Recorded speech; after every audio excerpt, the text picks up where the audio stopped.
నమస్తే, welcome to mega 9. This is Tejaswi. Visakha మహానగరానికి వాతావరణ శాఖ ఎల్లో అలర్ట్ జారీ చేసింది. రాబోయే 3 గంటల్లో ఉరుములు మెరుపులతో కూడిన వర్షం కురిసే అవకాశం ఉందని తెలిపింది. బలమైన ఈదురుగాలులు వీస్తాయని హెచ్చరించింది. దీనిపై మరింత సమాచారం మా ఉత్తరాంధ్ర ఇన్ఛార్జ్ దుర్గా ప్రసాద్ అందిస్తారు. తెలుగు రాష్ట్ర ప్రజలకు ఐఎండీ చల్లటి కబురు చెప్పింది. ఏదైతే ఎండల వేడిమితో సూర్యుడి ప్రతాపంతో అల్లాడుతున్న తెలుగు రాష్ట్ర ప్రజలకైతే ఐఎండీ చల్లటి కబురు చెప్పింది చెప్పొచ్చు. ఏదైతే అటు దక్షిణ అరేబియా సముద్రం సంబంధించి కానీ బంగాళాఖాతంలో నైరుతి ఋతుపవనాలు ప్రవేశించాయని చెప్పేసి ఐఎండీ అయితే వెల్లడించడం జరిగింది. ఈ నేపథ్యంలో ఎండలతో ఇబ్బంది పడుతున్న ప్రజలకైతే ఉపశమనం లభించనుందని మనం చెప్పుకోవచ్చు. అయితే ఈ నైరుతి ఋతుపవనాలు ఆగ్నేయ అరేబియా సముద్రంలోని కొన్ని ప్రాంతాలతో పాటు మాల్దీవులు, కొమరన్ ప్రాంతం, అదేవిధంగా దక్షిణ బంగాళాఖాతం, అండమాన్ దీవుల్లోకి మరింతగా ప్రవేశించాయని చెప్పేసి ఐఎండీ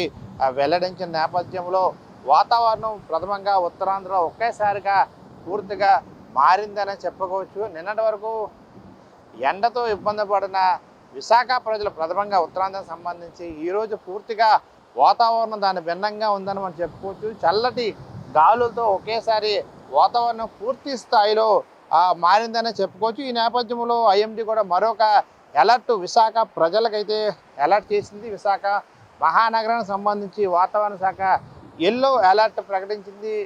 మరో 3 గంటల్లో విశాఖపట్నం సంబంధించి జిల్లాలో 1-2 చోట్ల ఉరుములు మెరుపులతో కూడిన వర్షం అయితే కురిసే అవకాశం ఉందని ఇప్పటికే ప్రకటించింది. అదేవిధంగా 40 కిలోమీటర్ల వేగంతో బలమైన ఈదురుగాలు కూడా వేస్తాయని హెచ్చరించింది. అయితే అక్కడక్కడ తేలికపాటి వర్షాలు కురిసే అవకాశం ఉందని చెప్పేసి కూడా ఇప్పటికే ఒక ప్రకటన కూడా ఐఎండీ రిలీజ్ చేయడం జరిగింది. అయితే పూర్తిగా నిన్నటి వరకు కూడా ఎండతో సతమతమైన ప్రజలు వాతావరణం చల్లబడడంతో ఆనందంగా ఆ చల్లటి వర్ణాన్ని ఆస్వాదిస్తుండగా మనం చూసుకోవచ్చు. ఏదైతే ఈ నెలాఖరికి ఈ ఋతుపవనాలు కేరళ తీరాన్ని తాకే అవకాశం ఉంది. అదేవిధంగా ఈసారి సాధారణం కంటే 4 రోజులు ముందుగానే ఆ వర్షాలు వస్తున్నాయని చెప్పేసి కూడా వాతావరణ శాఖ అధికారులు తెలియజేయడం జరిగింది. మరోవైపు అటు దేశ రాజధాని ఢిల్లీలో కూడా భారీ వర్షం కురిసింది. మరోవైపు తెలంగాణ ప్రాంతం, హైదరాబాద్ పరిసర ప్రాంతాల్లో కూడా భారీగా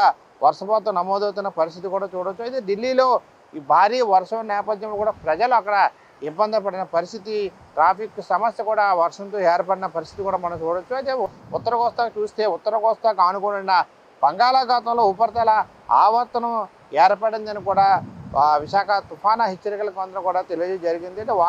అంటే రానున్న వారం రోజుల పాటు కూడా మోస్తరు నుంచి భారీ వర్షాలు కురుస్తాయని కూడా వెల్లడించింది. అయితే వాతావరణ శాఖ ప్రథమంగా మనం అటు ఉత్తరాంధ్రలో అటు మన్యం జిల్లా, అల్లూరు జిల్లా, ఏలూరు పరిసర ప్రాంతాల్లో కూడా వర్షాలు కురుస్తాయని చెప్పేసి కూడా ఆ వాతావరణ శాఖ అధికారులు తెలియజేస్తున్నారు. మరోవైపు ప్రకాశం, బాపట్ల జిల్లాలో కూడా వర్ష సూచన తెలియజేయడం జరిగింది. అయితే తెలంగాణ వ్యాప్తంగా కూడా మనం చూస్తే 4 రోజుల పాటు, రాబోయే 4 రోజుల పాటు కూడా మోస్తారు వర్షాలు కురిసే అవకాశం ఉందని ఐఎండీ కూడా సూచన చేసింది. ఈ నేపథ్యంలో గంటకి 40 నుంచి 50 కిలోమీటర్ల వేగంతో కూడా ఈదురుగాలు వీచే అవకాశం ఉంది. రాబోయే 3 రోజుల పాటు కూడా పగటి ఉష్ణోగ్రతలు సాధారణం కంటే 3 నుంచి 5 డిగ్రీలు తక్కువగా నమోదయ్యే అవకాశం ఉందని కూడా వాతావరణ శాఖ అధికారులు ఇప్పటికే తెలియజేయడం జరిగింది. అయితే ఉక్కపోతతో ప్రజలకి ఉపశమనం కలిగినంత కూడా మనం చూసుకోవచ్చు.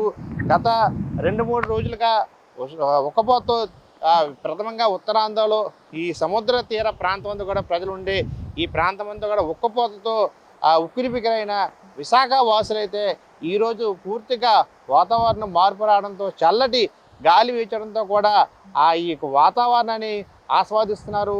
గత 3 రోజులు తీవ్రంగా ఇబ్బంది పడ్డారు ఉక్కపోతతో. అయితే ఈరోజు వాతావరణం పూర్తి స్థాయిలో మారిపోవడంతో కూడా విశాఖ వాసులు ఆనందం వ్యక్తం చేసిన పరిస్థితి కనిపిస్తుంది. మరొక 4 రోజుల పాటు కూడా పూర్తిగా ఈ నైరుతి ఋతుపవనాలు విస్తరించే అవకాశం ఉన్న నేపథ్యంలో త్వరగానే ఈసారి వర్ష ప్రభావం కనబడనుంది. గత ఏడాది కంటే కూడా ఈసారి సాధారణ కంటే ఎక్కువగా కూడా వర్షపాతం నమోదయ్యే అవకాశం ఉందని కూడా వాతావరణ శాఖ అధికారులు ఇప్పటికే తెలియజేయడం జరిగింది. ఎందుకంటే ఎక్కువగా వర్షాలు పడుతున్న నేపథ్యంలో రైతులు కూడా ఆనందం చేస్తున్న వ్యక్తి మనం చూడొచ్చు. గణేష్ దుర్గా ప్రసాద్, మెగా 9 టీవీ, విశాఖ నుండి.